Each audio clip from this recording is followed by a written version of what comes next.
안녕하세요. 오늘 제4차 산업혁명과 법의 지도에 대해서 여러분들께 말씀드릴 한국외국어대학교 법학전문대학원 교수 최승필입니다.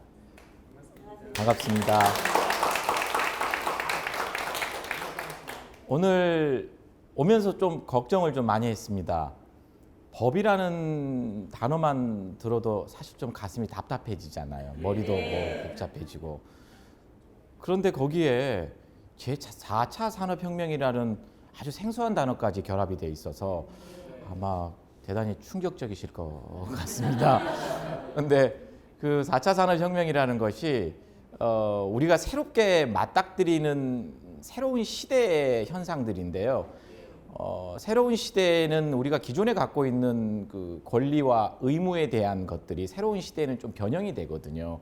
그러다 보니까 우리가 권리를 행사하기 위해서, 시민으로서의 권리를 행사하기 위해서는 우리가 앞으로 살아나가야 되는 세상의 환경이 어떻게 변하는가에 대해서 알 필요가 있습니다. 그래서 비록 조금 어려우시더라도 이렇게 경청해서 들어주시면 감사하겠습니다.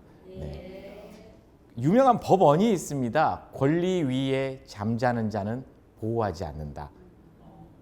시민들 스스로가 자신의 권리를 찾지 않는다면 어느 누구도 보호해주지 않습니다. 우리가 잠시 착각하는 게 국가는 늘 국민의 편이라고 생각합니다. 국민의 편은 맞습니다. 자, 그럼 조금 바꿔서 국가는 늘 시민의 편일까요? 꼭 그렇지는 않습니다. 왜냐하면 정책적인 입장에서 선택을 할 때는요, 기업의 입장에 설 때도 있고 시민의 입장에 설 때도 있습니다. 또 하나 우리가 잠시 착각하는 게 정부가 어떤 정책을 시행한다면 정부는 항상 공정할 것이다. 또는 법을 만드는 입법자들은 항상 공평무사하게 일을 처리할 것이다. 또는 법을 집행하는 사람은 항상 정의로울 것이다 라는 생각들을 합니다. 그런데 그들도 역시 우리와 같은 사람들이고 그들도 역시 직무가 주는 의무와 또는 현실적인 이익 사이에서 고뇌하는 우리와 똑같은 사람들입니다. 따라서 시스템은 아주 잘 만들어 놨습니다, 우리가. 그런데 그런 시스템 속에서 시민들이 아무런 역할을 하지 않는다면 결국 우리가 원하는 법을 얻을 수 없겠죠. 따라서 시민들이 똑똑해져야 됩니다. 시민들이 더 이상 권리 위에 잠자서는 안 됩니다. 그래서 그런 생각을 갖고 오늘 강의를 들으시면 될 것 같습니다. 네. 새로운 일상과 법, 제4차 산업혁명이라는 걸 이야기하면서 뭐가 제4차 산업이지라고 의아해하실 것 같습니다. 그러면 우리 일상생활에서 보여지는 모습들을 갖고 이야기를 해볼게요. 빅데이터 많이 들어보셨죠? 네. 인터넷에요 검색해보면요, 맛집 검색해보면은 빅데이터 맛집 뭐 이런 것들도 나오고요. 드론 많이 들어보셨죠? 네. 요즘에 뭐 유원지 가면 어린 아이들 드론도 많이 하고 장난감도 있고, 유전자 변형식품, 두부 같은 거 위에 보면은 우리는 유전자 변형콩을 사용하지 않습니다라고 쓰여 있기도 하죠. 네. 알파고 워낙 유명하죠. 네. 이세돌 기사와 붙었던 그 인공지능, 자율자동차. 이제 더 이상 우리가 운전하지 않아도 되는 시험 단계에 있죠, 지금. 이것들이 제4차 산업혁명입니다. 제1차 산업혁명은요, 방적기를 개발한 데서 시작했는데 그 방적기의 에너지가 증기 에너지였습니다. 왜 옛날에 서부 영화 같은 거 보면 증기선 같은 거 돌아다니는 거 있지 않습니까? 증기 기관차 막 연기 많이 나고 돌아다니는 그 증기 에너지가 1차 산업혁명입니다. 2차는요, 전기 에너지와 대량 생산 체제입니다. 이제 컨베이어 벨트가 돌아가면서 막 물건들을 찍어내죠. 그런데 그 컨베이어 벨트를 돌리는 에너지는 전기들이죠. 제3차 산업혁명은 인터넷입니다. 네. 인터넷이 발명이 되면서 정말 우리가 할 수 있는 일이 너무 많아졌죠. 네. 그런데 제4차 산업혁명은 꼭 이렇게 선두주자가 별로 없습니다. 아까 말했던 이 모든 것들이 다 4차 산업혁명을 이끌어가는 요소들입니다. 네. 그런데 이 4차 산업혁명 시대에서는 우리가 굉장히 모든 상황들이 생소할 수가 있습니다. 택배 업체가요, 드론을 통해서 택배를 하겠다고 나섰습니다. 미국의 아주 유명한 택배 업체가. 그런데 우리가 택배로 물건을 받으려면 통상 며칠 걸리나요? 한 3일 걸리나요? 그렇죠. 5일까지도요. 총알 배송이면 이틀? 그런데요, 그 택배 업체는요, 물류창고에서 수백 대의 드론들을 세워놓고 드론들에게 뭐 행선지만 내비게이션처럼 입력을 해주면요, 드론들이 벌떼처럼 날아서 가서 아파트 옥상에 내려놓는 거죠.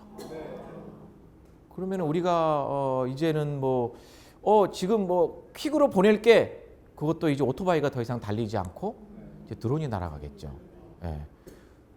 또 하나 생소한 상황이 이제 우리 개인정보의 문제인데요. 빅데이터가 너무 강조되다 보니까 개인정보 관리가 제대로 안 되는 문제들이 생겨요. 우리가 빅데이터로 얻을 수 있는 것들은 대단히 많아요. 그리고 우리는 이제 모두 다 얼굴책, 무슨 별그램 이런 것 많이 하시잖아요. 남들이 뭐 하는지. 그리고 뭐 금세 이 네트워크를 통해서 나 오늘 뭐 어디 가평에 놀러 가는데 그 근처에 맛집 뭐 이런 거 물어보면 내가 다녀와 봤는데 여기가 좋더라. 뭐 이런 이야기들. 그리고 SNS에 올라오는 것들은 나는 오늘 뭐 했어. 우리 아들이 오늘 군대 갔어. 논산 갔다 왔어. 뭐 이런 이야기도 할 수도 있고. 그런데 그런 SNS에서 돌아다니는 개인에 대한 정보들이 잘 관리가 안 되는 문제가 생긴다는 거죠. 우리가 정보가 노출되는 건요, 두 가지 측면인데요. 하나가 우리가 갖고 있는 주민번호, 뭐 계좌번호 이런 것들이 노출되는 경우들이 있어요. 다들 한 번씩 다 경험하셨죠? 한 번만 하셨다면 다행입니다. 농담 삼아 이런 이야기가 있습니다. 수량적인 측면에서 우리나라가 가장 많이 수출한 것은 개인정보다라는 말이 있을 정도입니다. 그런데 우리가 간과하고 있는 게 있어요. 나는 뭘 좋아해? 나는 주로 어느 장소에 가? 이런 것들. 내가 신용카드를 긁잖아요. 그러면은 그걸 한 10년 동안 같은 신용카드를 사용했다고 보시면은 이 사람이 10년 정도의 패턴이면은 이 사람은 언제 정도의 통상 8월 달 정도에는 주로 어디를 가고 저녁 몇 시에 자고 주로 어떤 음식을 좋아하고까지 다 나올 수가 있죠. 이것도 개인정보입니다. 이런 것들이 잘 되어야 하는 또 시대인데 잘 관리는 안 되고 있는 문제들이 있죠. 그 다음번에 또 하나가 인터넷 상황과 관련되는 문제인데요. 가끔씩은 그 사회관계망에 내가 하지도 않았던 일들이 다른 사람들이 막 모함하려고 글을 올리는 경우들도 있어요. 저 사람 나빴어 막 이런 경우들. 그런데 그런 글들이 한 번 올라가면은 이게 불멸의 기록으로 남는다는 거죠. 절대 지울 수가 없다는 거예요. 따라서 이제는 사람들이 원하는 게 나를 알리는 욕구도 있지만은 또 한편의 욕구가 생겼어요. 나를 잊어주세요. 소위 잊혀질 권리의 문제가 생기기 시작합니다. 과거에 우리가 살았던 시대에서는 생각지도 못했던 이슈들이 나오기 시작하는 거죠. 산업혁명 당시에 법은 어떻게 대응했을까? 몇 가지 예를 한번 들어드릴게요. 법은 산업혁명 당시에 때로는 잘 대응하기도 했고 때로는 잘못 대응하기도 했습니다. 잘 대응한 케이스는요, 이겁니다. 방적기가 개발이 돼서 커다란 방적기가 돌아가요, 산업혁명 당시에. 그런데 그 당시에 기계들이 엉성했겠죠. 지금처럼 좋지 않고 원료인 면화들을 집어넣으면요, 작업을 하고 나면 면화 찌꺼기들이 남는 거예요, 기계 여기 톱니 사이에. 그런데 그것들을 제거하려다 보니까 좁은 공간으로 들어가야 되잖아요. 그래서 아주 작은 어린 아이들을 그 안에 집어넣었어요. 그러니까 아동 노동을 하게 된 거죠. 집어넣어서 아이들이 그걸 면화 같은 것들을 곳곳에 다람쥐처럼 기어다니면서 그것들을 청소하고 끄집어냈죠. 그러다가 기계가 도는 경우에는 사망사고에 이르게 됐죠. 그래서 법은 대응을 합니다. 아동 노동을 더 이상 금지한다. 해서는 안 된다. 이건 대응을 참 잘한 거죠. 잘못 대응한 게 있습니다. 자동차가 맨 처음에 거리로 나오니까 사람들은 두려운 거죠. 저 단단한 쇳덩어리가 사람을 누군가를 치거나 지나가는 말을 치거나 두려워서요. 법으로 대응을 합니다. 자, 자동차를 운행하려면 반드시 3명의 사람이 있어야 됩니다. 한 사람은 운전자, 한 사람은 자동차의 엔진을 전문적으로 볼 수 있는 기관사. 상상도 못할 일이죠. 우리 뒷좌석에다가 기관사를 태우고 다녀야 되는 거예요. 한 명은요, 자동차 앞에 55m 전방을 걸어가면서 붉은 깃발을 흔들고 다녀야 됩니다. 자동차가 온다는 걸 알리는 거죠. 자동차의 도심지 평균 시속이 얼마였는 줄 아세요? 법으로 제한된 게? 아니요. 시간당 3km요. 그 정도면 그냥 걷는 게 낫겠죠. 법의 대응이 실패한 거죠. 그래서 당시에 법으로 만들었을 때 이유는 그겁니다. 사람을 보호하고 마차를 보호하고. 그런데 이런 법은 더 이상 존속할 수가 없었던 상황이었죠. 사람들이 더 이상 지키려고 하지 않아요. 3km? 그나마 교외를 달릴 때는 몇 킬로인 줄 아세요? 시간당 6km였습니다. 뛰는 게 낫죠. 자, 이게 이제 적기조례라는 이야기인데요.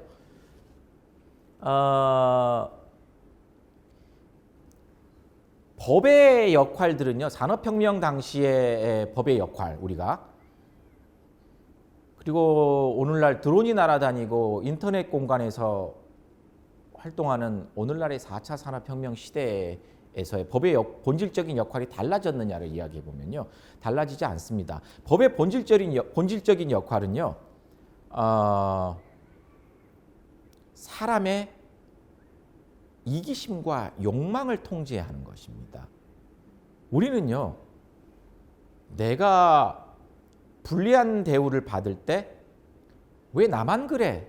라고 이야기를 하고요. 내가 유리한 대우를 받을 때는 그래, 난 특별해 라고 생각하죠. 그게 인간의 이기심과 욕망입니다. 그런데 생각해 보세요. 모두가 다 그런 동일한 이기심과 욕망을 갖고 있다면 결국에는 충돌하게 될 수밖에 없죠. 모든 사람들이 자신의 권리를 무한히 확장시키고자 하는데, 그러다 보면 항상 부딪히는 일이 생기면은 소위 이런 걸 보고 만인이 만인에 대한 투쟁을 벌인다는 이야기가 됩니다. 그건 뭐 혼란 상태라고 볼 수 있죠.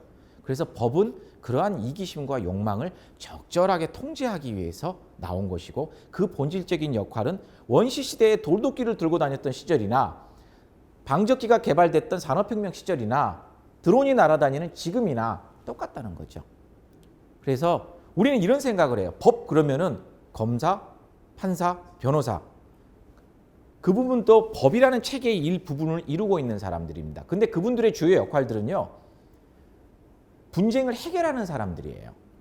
분쟁이 발생하기 전에 우리가 해야 될 일은요, 분쟁이 안 생기게끔 하는 좋은 법을 만드는 것입니다. 그래서 얼만큼 각자의 이해관계를 잘 조절하는 법을 만드느냐가 우리가 살아나가는 더 좋은 세상을 만드는 단초가 되는 거라고 보면 됩니다. 근데 법을 만들다 보면요, 가끔씩은 이런 이야기 나와요. 신문 같은 거 보다 보면은 미국은 이렇대, 우와, 독일은 이렇대, 정말? 일본은 그렇대, 아 그렇구나, 이렇게 해요. 그래서 그러다가 그래, 미국 거 하나, 독일 거 하나, 일본 거 하나를 따서 하나로 만들어요. 좋은 법일까요? 나쁜 법이 될 수가 있어요. 꼭 나쁜 법은 아니에요. 나쁜 법이 될 수가, 나쁘다는 것보다는 잘 작동하지 않는 법이 될 수가 있어요. 왜냐하면요, 각자의 나라에 맞는 상황들이란 게 존재하거든요. 만약에 이걸 잘못 갖고 오면요, 어떤 문제가 생기냐면은, 제가 써놨는데 스페인의 저녁과 독일인의 아침이라는 문제에 빠져요. 이게 뭐냐면요, 스페인은 날씨가 좀 더워요.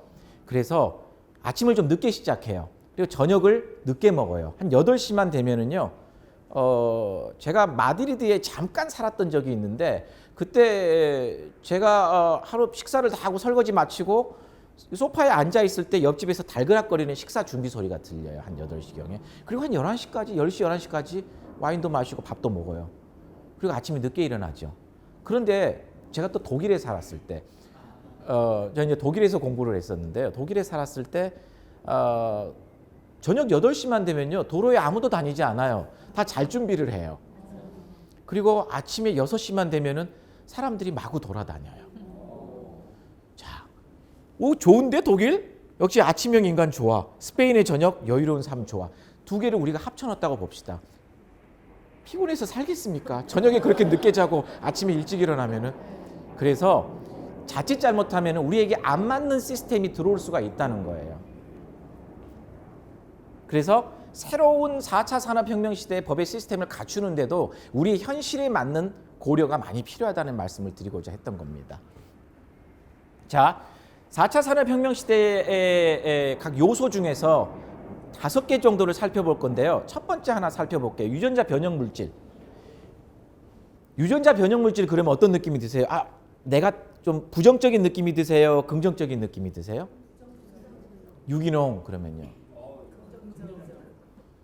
조선시대 때 장희빈이 마셨던 사약이 유기농이라는 거 아세요? 그때는 화학물질이 없으니까 당연히 유기농이겠죠. 어명을 받으시오, 유기농. 그래서 무조건 유전자 변형 물질이라고 해서 나쁜 건 아니고요. 유기농이라고 해서 좋은 건 아닙니다. 그런데 그럼에도 불구하고 왜 유전자 변형 물질이 문제가 되냐면은 자연 상태의 물질이 아니다 보니까 두려운 거죠. 그리고 잘 몰라요. 어떤 부작용이 생길지. 모르기 때문에 두렵고 두렵기 때문에 조심스럽게 통제해보자는 이야기가 나오는 거죠. 다양한 수요를 충족할 수 있습니다. 유전자 변형 물질은. 과일을 먹었는데요. 첫 부분을 먹었더니 사과 맛이야. 두 번째 부분을 먹었더니 망고 맛이 나요. 오, 이런. 좋죠? 난 붉은 장미는 싫어해. 데이트를 하는데. 유전자 변형 물질로 아주 멋진 무지개색 장미를 만들어낼 수도 있어요. 자, 그런데 역시 여전히 두려운 거죠. 무슨 일이 생길지. 생육과 그냥 유전자 변형 물질을 키워내는 과정에서도 여러 가지 부작용이 서서히 나타나고 있어요. 어떤 문제냐면요. 뭐 물론 인체라든가 이런 데에 크게 영향을 주는 것들은 아직 보고되지 않고 있지만은 생육의 과정에서 어떤 문제가 생겼냐면요. 어떤 농부가 슈마이저라는 농부가 카놀라유를 유의 그 원료인 카놀라를 재배하고 있었는데 그 사람은 유기농 농장을 하고 있는 사람이에요. 그런데 그 사람은 유기농 농장을 하고 있는 사람인데 그 옆 근처에 유전자 변형 물질로 만든 카놀라를 재배하는 농장이 있었어요. 근데 어느 날 태풍이 불어서 씨앗이 유기농 농장에 오게 됐고 갑자기 유기농이 유전자 변형 물질로 바뀌어버린 거예요. 접합이 되면서. 그러면서 이 유기농 농장 그 유전자 변형 물질을 해낸 기업은 야, 유기농 농장 주인한테 너 우리 허가도 안 받고 왜 유기농 우리 거 유전자 변형 물질을 특허권을 침해하게 된 거야. 너는 허가를 안 받고 썼으니까. 그런데 이 농부는 네가 내 유기농을 다 망쳤어 라고 이제 서로 소송이 벌어진 사건도 있었고요. 다음에 이제 두 번째 표지로서 드론이라는 이야기가 나옵니다. 아까 말씀드렸던 것처럼 드론은요 운송 측면에서 대단히 좋죠. 그리고 요즘에 이 드라마 같은 데서 남녀 주인공이 막 바닷가를 산책하는데 멀리서 바다가 전부 다 보이는 사진을 촬영한다고 그러면 드론으로 찍으면 되겠죠. 그죠? 그런데 사생활의 침해 위험성이 있습니다. 만약에 파파라치들이요. 유명한 연예인이 펜트하우스 30층에 살아요. 그런데 드론을 띄워서 30층으로 올려보내요. 그리고 베란다에서 뭐 하는지 다 찍어요. 그 다음번에 드론이 아주 잘 만들어져서 아주 잘 날아다니면 되는데 얘가 가다가 추락하는 경우, 얘가 또 다른 드론과 충돌하는 경우들이 문제가 생깁니다. 그러다 보니까 이거 드론은 좀 규제를 해야 되는 거 아닌가라는 이야기가 나오죠. 그래서 이야기가 나오는 게 첫 번째, 드론이 너무 빨리 다니면은 부딪히면 사람이 많이 다치겠다. 드론의 속도를 제한하자는 문제. 두 번째, 너무 무겁고 큰 드론들이 돌아다니면은 그거는 드론이라기보다는 그냥 비행기 같은 존재가 돼버리는 거죠. 그래서 드론의 크기와 무게를 제한하자. 예를 들어서 우리가 5층에서 떨어지는 작은 물체라도 아래 떨어지는 맞는 사람 입장에서는 대단히 충격이 크거든요. 따라서 드론의 무게를 제한하자. 또 다른 게 드론이 갈 수 없는 장소를 제한하자. 갈 수 없는 장소를 설정하자는 거죠. 실제로 이태리의 밀라노 대성당 같은 경우에는 600년 정도 되는 대성당인데 거기에 우리나라 방송 제작사가 그 방송 촬영을 한다고 드론을 띄웠다가 이태리 경찰이 체포된 적이 있었습니다. 그 지역은 드론 비행 금지 구역입니다. 왜냐하면은 한 600년 된 대성당의 첨탑에 갔다가 드론이 부딪혔다고 보십시오. 문화재가 훼손이 되겠죠. 따라서 지역과 속도와 무게를 제한하자는 이야기가 나옵니다. 그것도 물론 법으로 제한하겠죠. 그런데 그럼 드론 제한하면 되겠네요 라고 그냥 할 수 없어요. 왜냐하면요, 드론이 주는 이익이 너무 크거든요. 배송업체도 그렇고 드론으로 찍을 수 있는 일도 그렇고, 예를 들어서 뭐 해저 터널을 조사하러 가는데 바다 위에서 해저 구조물들을 파악하러 돌아다녀요. 암벽은 어떻게 돼 있고 해저 터널을 뚫는데, 그런데 그걸 배를 타고 돌아다니면서도 보다 가깝게 암벽 지질은 어떻게 돼 있을까 그랬을 때 멀리 배에서 드론을 띄워서 암벽 가까이 붙이면은 그게 뭐 퇴적암인지 석회암인지 이런 것도 자세히 볼 수 있겠죠. 또는 뭐 소방관들이 고층 빌딩에 불이 났는데 불이 원인이 된 지점이 어딘가를 파악할 때도 역시 드론을 띄워서 볼 수 있겠죠. 이익이 너무 많아요. 그러다 보니까 적절한 선에서 부작용과 긍정적 효과를 조절을 해야 된다는 점이죠. 제가 아까 말씀드렸던 법은 이해관계의 조율이라는 것과 맞닿아 있습니다. 사물 인터넷, 이런 생각을 해볼까요? 제가 퇴근을 한 무렵에 6시에 퇴근하는데 5시 50분에 인터넷으로 조작을 해요. 그래서 집에 가면은 전기밥솥에서 전기밥솥 코드를 인터넷으로 켜요. 그래서 밥이 되기 시작해요. 세탁기가 돌아가기 시작해요. 뜨거운 물이 데워지기 시작해요. 집에 도착하자마자 저는 샤워를 하고 빨래를 널고 밥을 먹고 소파에서 쉴 수 있겠죠. 다 사물 인터넷으로 하는 거죠. 물론 가정만 봤을 때 그렇지만은 가정 말고도 인공유성을 통제하는 것도 인터넷으로 가능한 거죠. 그 다음에 집에서 회사에 있는 시스템을 통제할 수도 있어요. 원격으로. 굉장히 또 이익이 많은 거죠. 그런데 문제가 뭐냐면 해킹이 됐다고 볼까요? 사물 인터넷으로 어떤 그 공장의 공정을 통제를 해요. 그런데 그 공장의 공정 과정이 해킹이 돼서 누군가가 잘못된 원료를 집어넣거나 갑자기 과열을 시켜서 화재를 발생시키거나 이런 문제가 생길 수가 있다는 거죠. 해킹의 문제. 또 하나. 자, 이 사물 인터넷은 여기까지 끝나고요. 3D 프린터의 문제도 역시 편리함은 좋은데 위조의 문제가 생깁니다. 어떤 문제냐면요. 우리가 무릎 연골 수술 같은 거 하잖아요. 이런 것들을 인공 보조물들을 집어넣어야 되는데 지금 손으로 이렇게 깎는 것보다는요. 그분의 원래 연골 모양을 엑스레이로 찍고요. 그걸 3D 프린터에 집어넣어주면은 거의 정확하게 만들어서 나옵니다. 그것도 끼워 넣으면 돼요. 굉장히 좋겠죠. 그런데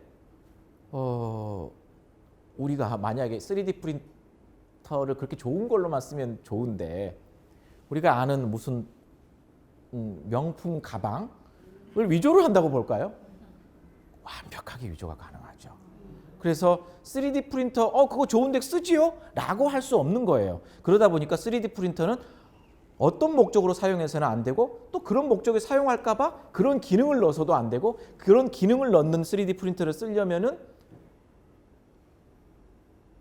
특별하게 허가를 받은 사람만이 그런 기능을 가진 3D 프린터를 쓸 수 있다. 이렇게 할 수가 있겠죠. 자, 그런 문제가 있습니다. 그래서 그런데 그러면 우리가 막 상상만 하는 거예요. 이렇게 위험할 수 있는데 라고 상상을 했는데 그러다 보니까 너무 많이 상상을 하면요. 일어나지도 않는 일에 대해서 과도한 규제가 됩니다. 현존하지 않는 규제에 대해서 우리가 막 하지 말라고 이야기하는 잘못된 또 결과가 나옵니다. 따라서 굉장히 정교하게 접근해야 되는 문제가 생기는 거죠. 다음에 알파고의 문제는 뭐 워낙 잘 아시기 때문에 충격적이었죠. 네. 로봇은 두 종류가 있어요. 강인공지능을 가진 로봇과 약인공지능을 가진 로봇이 있는데요. 강인공지능을 가진 로봇은 알파고 같은 애예요. 스스로 막 생각을 하는 애예요. 약인공지능을 가진 애는 내가 그냥 데이터 입력해주고 엔터 누르면은 그대로 지시한 대로만 따라서 그것만 딱 하는 애예요. 그런데 이제 약인공지능에 가진 로봇들보다는 강인공지능을 가진 로봇이 훨씬 좋겠죠. 그런데 로봇을 쓸 수 있는 곳은 되게 많죠. 우리가 생각해 보면은 예를 들어서 자산 관리, 엄청나게 많은 수만 개의 경제 데이터를 한꺼번에 끌어모아서 불과 30초 만에 분석해서 어디에 투자하세요 알려준다고 봐요. 오케이, 좋죠. 의료 분야? 400만 명이 무릎이 아픈 400만 명의 의료 기록을 모두 다 보고 이건 이런 겁니다라고 결론을 딱 내주는 거야. 그러면 얼마나 좋겠어요. 그런데 문제가 이제 이런 것들이 생길 수가 있어요. 주식이 대폭락하는 경우가 있었어요. 어떤 경우냐? 얘가 잘못 판단한 거예요. 누가 책임을 질 것이냐? 팔로알토의 유령차라고 이야기했는데 실리콘밸리가 있는 스탠퍼드 대학에 있는 동네가 팔로알토라는 동네인데요. 그 동네에서 경찰관이 교통법규를 위반한 자동차를 잡았어요. 그래서 자동차에게 딱지를 떼려고 딱 봤더니 운전자가 없어요. 인공지능으로 운전하는 무인 자동차 실험용이었던 거죠. 누구한테 딱지를 뗄까요? 제작사? 개발자? 원래 소유주? 로봇? 이런 문제들이 법적으로 정리가 돼야 되는 문제가 나옵니다. 그리고 무인 자동차가 돌아다니다가 사람을 다치게 했어요. 지금은 당신이 운전했으니까 당신이 책임져요 라고 이야기하는데 누가 책임질지를 모르는 거죠. 그래서 EU 같은 곳에서는요, 로봇 규제 가이드라인 같은 걸 만들었어요. 먼 이야기, 우리는 먼 이야기 같지만은 벌써 빨리 움직이는 로봇 기술이 발달된 유럽 국가들에서는 이미 만들기 시작했습니다. 책임을 어떻게 분할할 것인가의 문제들이죠. 자, 네 번째 물결 중 네 번째 이야기를 해보겠습니다. 빅데이터와 개인정보의 이야기인데요. 정보자원과 빅데이터라는 이야기는 팬데믹의 이야기 예를 들었는데 어떤 걸 예를 들을 수 있냐면요. 어느 날 컴퓨터 포털 사이트에 세계적인 포털 사이트 구선생 같은 게 있다고 봐요. 거기에 어느 특정 지역에서 오한, 고열, 가려움증, 우리 아이가 아파요가 한꺼번에 공통적인 내용들이 쫙 올라온다고 보면요. 그 지역에는 특정한 질병이 창궐할 위험성이 있다는 거죠. 먼저 알 수 있다는 거예요. 이게 빅데이터의 기능이에요. 그렇다 보니까 전염병을 미리 예방할 수 있는 거예요. 이런 장점도 있어요. 그래서 이제 질병이 창궐하는 것을 팬데믹이라고 하는데 이런 팬데믹들을 예방할 수도 있어요. 그리고 빅데이터를 활용함으로써 굉장히 정확하게 어디가 맛집인지도 알 수 있어요. 그렇죠? 데이터 숫자가 작으면은 누가 그냥 돈 받고 올렸나? 아르바이트생들이 올렸나 할 수 있지만 데이터가 용량이 커지게 되고 그 굉장히 많은 관측치들이 존재하면요. 굉장히 정확해지겠죠. 데이터가 크기가 클수록. 그런데 빅데이터의 핵심적인 내용을 구성하는 것은 개인정보예요. 뭐가 제일 궁금하겠어요, 사람들은? 데이터를 운영하는 사람들은? 결국에 세상을 움직이는 것은 사람들이거든요. 사람들이 어디 가서 뭘 먹고 어디를 다니고 무슨 생각을 하고 어떤 일을 하고 뭘 원하는지를 알아야 될 거 아니에요. 예를 들어 볼까요? 뭘 원하는지를 알아서 그걸 제공해 주면서 돈을 벌 수도 있겠죠. 수익 모델로. 그럼 뭘 원하는지를 사갖고 가는 사람은 누군데요? 물건을 파는 사람들이겠죠. 기업들이겠죠. 맞춤형으로 주는 거죠. 이렇게 사람들에게. 그런데 그것들이 모두 다 개인정보를 기반으로 한다는 거예요. 그죠? 그런데 개인정보가 마구 돌아다니면요. 우리는 이런 생각을 해요. 개인정보 돌아다니는데 그러면은 에이 그래 재수가 없으려니까. 근데 문제는 뭐냐면요. 그 개인정보 갖고 2차 범죄들이 이루어질 수 있다는 거예요. 우리 개인정보 유출되고 나면요. 금융회사에서나 포털에서 편지 보내잖아요. 머리 숙여 사과합니다. 그냥 머리만 숙여 사과하는 거예요. 그러면 이제 누군가가 소송을 하겠다고 하죠. 집단 소송할 건데 서로 누가 올 사람 소송단에 참여할 분을 모집합니다. 그래서 열심히 했는데 사실 보상 금액이 얼마 안 돼요. 30만 원? 그런데 한 1년 동안 고생한 거야. 이것저것 서류 떼다 갖다 주고. 에이, 그럴 바에 안 하겠다. 결국에는요. 그러면 사람들은 개인정보를 더 이상 스스로 보호하려고 노력하지 않게 되겠죠. 그런데 개인정보는 보호가 돼야 돼요. 그럼 누가 역할을 해야 될까요? 국가가 역할을 해야 되는 거죠. 그래서 국가는 개인정보보호법이라는 걸 만듭니다. 그래서 개인정보를 어느 정도까지는 수집할 수 없고 수집하려면 어떻게 해야 되고 쓰려면 승인을 받아야 되고 동의를 받아야 되고 이런 조건들을 막 두는 거죠. 기업들 입장에서는 이거 불편해라 라는 생각을 하죠. 근데 국가 입장에서도 무조건 그러면 하지 마. 기업들은 개인정보 쓰지 마. 또는 개인정보 써. 이렇게 할 수가 없어요. 왜냐하면 국가 입장에서는 기업이 살아야지 일자리도 만들어지고 경제가 돌아가고 또 국민들도 행복해지거든요. 국민들 입장에서는 나의 개인정보만 생각하고 야 쟤네들 개인정보 주지 마 이렇게 할 수 없어요. 그건 사회가 다 제대로 돌아가는 시스템을 돌아가지 못하게 하는 생각들이죠. 적절한 선에서 또 합의를 봐야 되는 부분이거든요. 그런데 우리가 개인정보를 제공하는 것과 관련해서 제가 이제 미국의 버클리 대학에서 그 이제 방문학자로 있었을 때 그때 이제 미국에 있는 한 교수님이 오셔서 세미나를 하는데 세미나에서 이런 이야기를 해요. 만화 그림으로 설명을 해주는데 사람들은 참 재미있는 패턴들을 보입니다. 어느 날 누구에게 가서 개인정보 주세요. 그러면은 이상한 사람이다. 그리고 절대 안 줄 거라는 거죠. 그런데 찾아가서 이거 한번 써보실래요? 이거 쓰면요 라디오도 공짜로 들으시고요, 길찾기도 해주고요, 맛집도 알려주고요, 게임도 돼요. 그러면은 개인정보 여기 있어요라고 주는 거죠. 그래서 이제는 개인정보를 그냥 달라고 안 한다는 거죠. 그런데 사람들은 통상 개인정보에 대해서 주는 거에 대해서 깊게 생각지 않고 뭐야 게임이 된다고? 그래서 막 주는 거죠. 그런데 기업들은 그렇게 받아가지고 제대로 관리하느냐? 제대로 관리하는 기업도 있지만은 제대로 관리하지 못하는 기업들도 상당 부분 존재한다는 겁니다. 따라서 개인정보의 관리의 문제는 앞으로도 첨예한 문제가 될 건데요. 소위 기업의 그 이윤의 창출, 또 경제에 대한 어떤 그 긍정적인 영향들과 개인의 권리의 보호와 끊임없는 대화를 하게 되겠죠. 이런 과정에서 법도 만들어질 건데요. 그럼 법을 국회의원께서 알아서 해주시겠죠. 그럴 수도 있겠죠.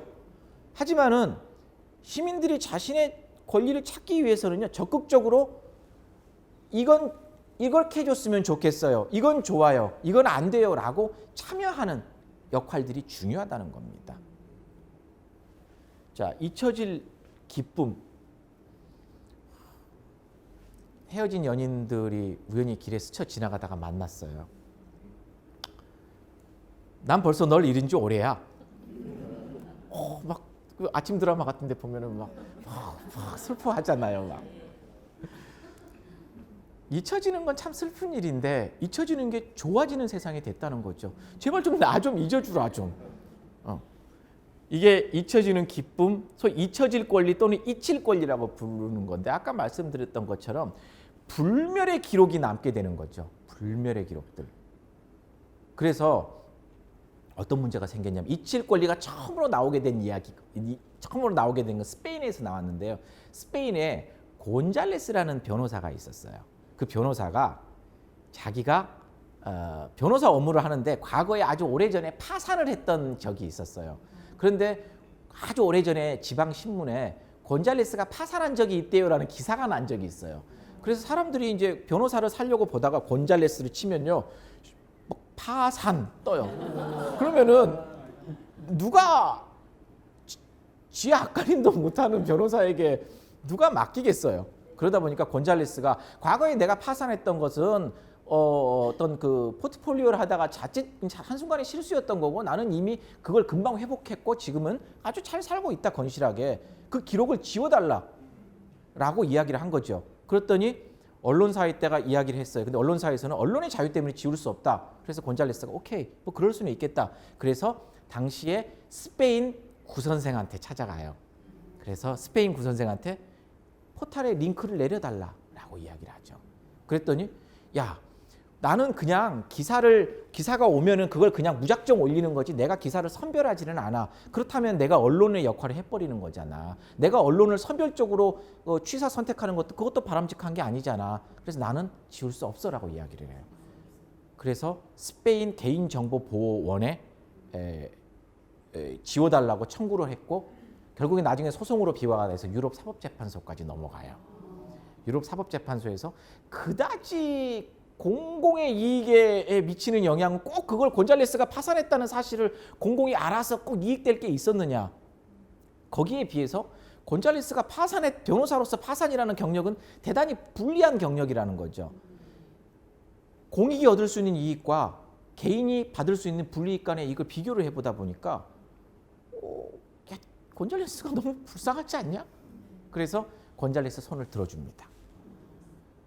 이게 이제 최초로 잊혀질 권리, 잊힐 권리가 법적으로 인정되는 것들이죠. 그 뒤부터 모두 다들 다 세상 살다 보면서 지우고 싶은 기억들 있잖아요. 세상 그래서 모두 다 이야기를 해요. 지워주세요, 지워주세요. 근데 어떤 문제가 생겼냐면요. 아주 나쁜 짓을 밥 먹듯이 하고 다니는 사람이 정치인으로 이제 선거에 나가기 위해서 포탈에 있는 기록들을 모조리 지우기 시작한 거예요. 과거에 사기 사건에 들어왔던 거, 과거에 뭐 교통법규 위반했던 거, 음주운전했던 거 다 지우고 착한 것만 남겨두는 거예요. 불우이웃 떠왔던 거, 그것만 그러니까 인생에 세탁이 가능한 거죠. 그래서 이제 문제가 생기는 거예요. 야, 오케이. 잊혀질 권리가 맨 처음에 나왔을 때는 우와 너무 좋은데? 그런데 이게 오용이 되다 보니까 사람을 바꾸는 거라는 거예요. 그래서 야, 이것도 무작정 인정해 줄 수 없겠다라고 생각해서 어떨 때 잊혀질 권리를 인정할 것인가라고 해서 개별적으로 지금 현재의 방향은 개별적으로 심사를 하자. 개별적으로 심사를 해서 우리가 공공의 이익에 영향을 안 미치는 경우, 그 다음번에 이 사람이 꼭 잊혀짐으로써 얻어지는 이익이 굉장히 커야 될 거고, 이 사람의 이제 좀 절박한 상황들이 입증이 돼야겠죠. 뭐 예를 들어서 자기가 과거에 본의 아니게 불미스러운 일에 휘말렸었는데 지금 건실하게 잘 살아가고 있고 열심히 사회인으로 성장하고 있는데 이 사람이 그 기록 때문에 평생을 굴레에 사는 게 좋은 건 아니잖아요. 그래서 그런 경우는 우리가 해주고 말고를 개별적으로 판단해서 결정하자라고 이야기를 하게 되는 거죠. 그래서 이 부분도 이제 우리가 이 잊혀질 권리와 이제 또 그 후폭풍 부작용의 문제인데, 결국 아까 말했던 것처럼 법은 어떤 입장을 취해야 되느냐, 양자의 적절한 이해관계 충돌을 막는 범위 내에서 결국에는 정리를 해야겠죠. 공유경제 이야기인데요. 이건 뭐 여러분들이 워낙 잘 아실 거예요. 공유경제의 상징이 공유택시라는 것과 공유숙박이라는 게 있어요. 공유택시라는 건 뭐냐면은 자가용 운전자들이 어느 어플 업체에 가입을 해가지고요. 그걸 일종의 택시 영업을 하는 거예요. 퇴근 시간 이후에. 공유숙박은 내가 갖고 있는 방이 비어요. 그 방을 인터넷에 올려가지고 그 방을 사람들과 공유를 하는 거예요. 관광객이 왔어요. 근데 좀 싼 값에 내 방을 빌려주는 거죠. 좋은데? 이제 뭐 남는 것을 여유롭게 사용할 수도 있잖아. 내가 굳이 안 쓰는 시간에 택시 영업도 할 수 있고, 내가 안 쓰는 방을 우리가 자원을 효율적으로 쓸 수 있는 거잖아. 안 쓰는 방을 또 사용할 수도 있으니까. 그런데 택시 운전사 아저씨하고 어떻게 조율을 할까요? 이익을. 택시 운전사 아저씨 밤에 일해서 돈 많이 벌어야 되는데 길에 돌아다니는 택시 엄청 많은데, 숙박업소 길에 있는 여러 그 곳에 가다 보면 우리 쉽게 숙박업소들 찾아볼 수 있잖아요. 그분들 장사 안 되는데 이렇게 돼버리면 어떻게 할까요? 거기서 문제가 생기는 거예요. 공유하자. 오케이, 좋은데? 근데 실제로 저는 이제 버클리라는 곳에 있었을 때 거기가 바로 샌프란시스코 옆이에요. 근데 세계적인 공유 택시 회사 우땡이라고 불리는 공유 택시 회사의 본사가 샌프란시스코에 있어요. 그래서 저는 우땡 서비스를 매우 좋아하고 잘 이용했던 사람 중에 한 명이, 되게 편리해요. 정말 좋아요.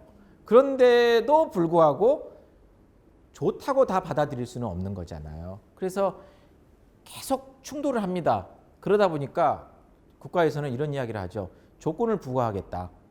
어느 정도 일정한 조건을 갖추면 허용해 주겠다. 예를 들어서 일반 택시들이 운행할 수 있는 그 정도의 자동차, 중형 자동차급, 택시들이 중형 자동차급이니까 이 정도의 그 공유 택시는 인정 안 하겠다. 대신 아주 럭셔리한 건 뭐 예를 들어서 무슨 S 클래스, 무슨 어떤 특정 회사의 S 클래스 정도 아주 좋은 자동차면은 택시로 운행하지 않는 거니까 어떤 사람은 그래 오늘 퇴근할 때는 그거 한번 타봐야겠어라고 생각하는 사람 이용할 수 있잖아요. 충돌이 안 되는 영역을 찾고자 하는 거죠. 그리고 또 하나가 자꾸 이제 그런 공유 택시 업체 운전사를 어떻게 믿느냐라는 이제 우려도 나와요. 그러니까 공유 택시 업체에서 이런 이야기를 해요. 정부가 못 믿겠다면 우리가 사전 심사를 해서 우리가 택시 운전사들의 공유 택시, 사실은 우리 섬이 그냥 시민들이죠. 시민들의 자격 요건을 우리가 심사하겠다. 그런데 원래 택시는요, 택시의 자격 요건은 국가가 하던 일을 이제는 그 공유 택시 회사가 우리가 하겠다고 나선 거죠. 대신 허가해줘. 정부가 듣고 보니까 이건 또 나쁘지 않은 이야기 같네. 그래서 어떤 나라에서는 허가해 준 경우도 있었어요.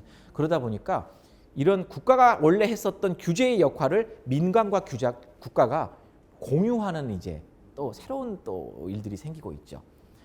그래서 이런 것들을 보고 우리가 자율 규제라고 이야기를 합니다. 자, 이것도 여전히 풀리지 않는 일들이에요. 아직 여전히 갈 길이 멀어요. 제가 지금 하나, 둘, 셋, 넷, 5가지를 이야기했는데 모두 다 답이 없죠. 어떻게 하라고요? 다른 변호사들이나 법 하시는 분들 나와서 이야기하면은 답을 딱 주잖아요. 아, 승소합니다.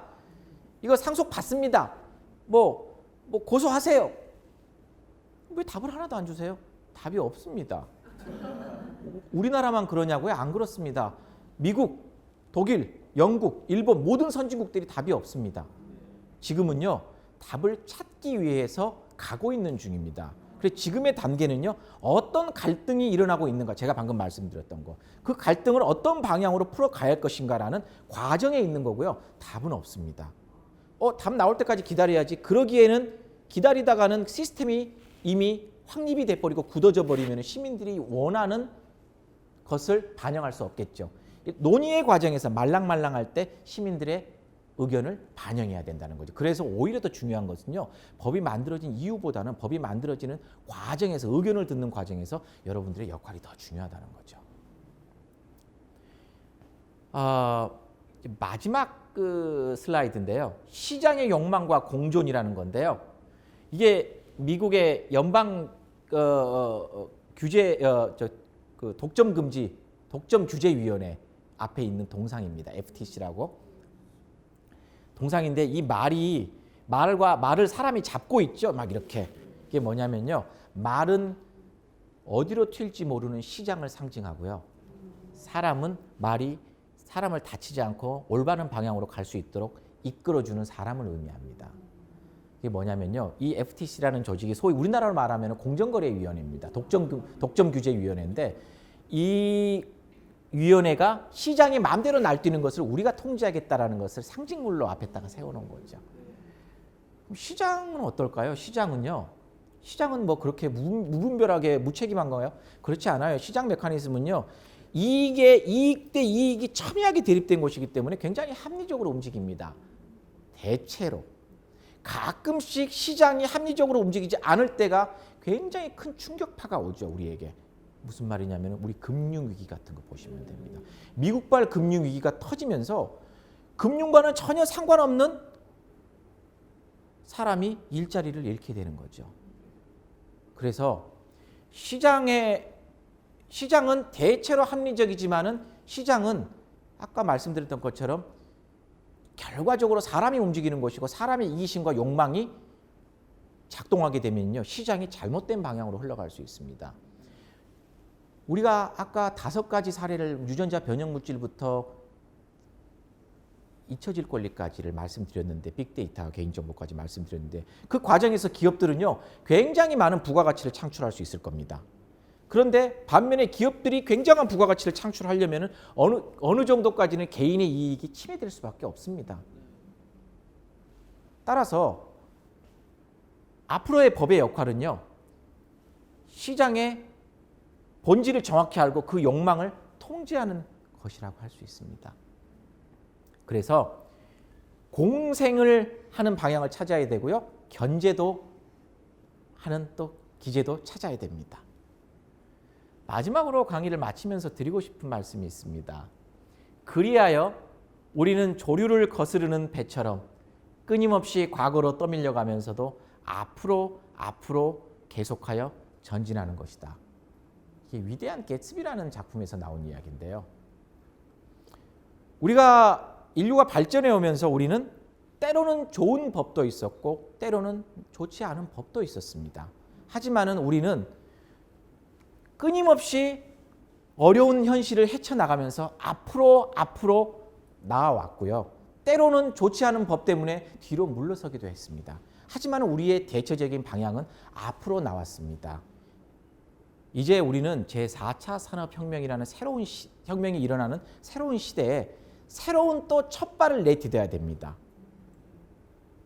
새로운 첫발을 내딛는 시대에 여러분들의 참여가 중요합니다. 시민이 똑똑해야 합니다. 이상 강의 마치겠습니다. 감사합니다.